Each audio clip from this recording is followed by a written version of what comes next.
First martyrs of the church of Rome. ரோமை திருச்சபையின் முதல் மறை சாட்சிகள். இயேசு கிறிஸ்து உயிர்த்தெழுந்ததுக்கு பிறகு உலகமெங்கும் கிறிஸ்தவம் வேகமா பரவியிருக்கு. அதுலயும் ரோமையில கிறிஸ்தவர்களுடைய எண்ணிக்கை வேகமா அதிகரிச்சிருக்கு.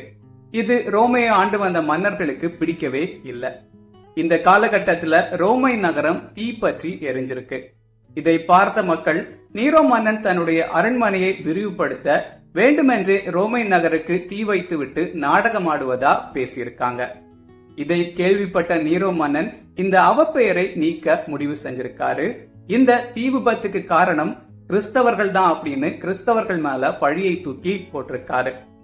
இதுக்கு பிறகு கிறிஸ்தவர்கள் மேல கொலைவரி தாக்குதல் நடத்தப்பட்டிருக்கு.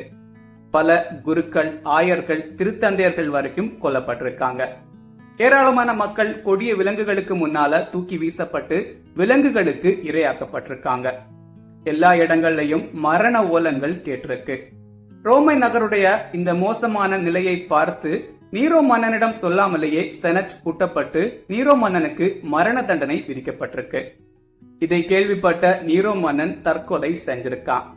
வாள் எடுத்தவன் வாளாலே சாவான் அப்படிங்கிற இயேசு கிறிஸ்துவுடைய இறைவார்த்தை இப்படி நீரோ மன்னனுடைய வாழ்க்கை மூலமா நிறைவேறியிருக்கு. ஏராளமான மக்கள் தங்களுடைய விலை மதிப்பற்ற ரத்தத்தை சிந்தி இயேசு கிறிஸ்துவுக்கு சான்று பகிர்ந்திருக்காங்க. அதோட நினைவு நாள் தான் இந்த நாள். ஜூன் 30 ரோமை திருச்சபையின் முதல் மறை சாட்சிகளுடைய நினைவு நாள்.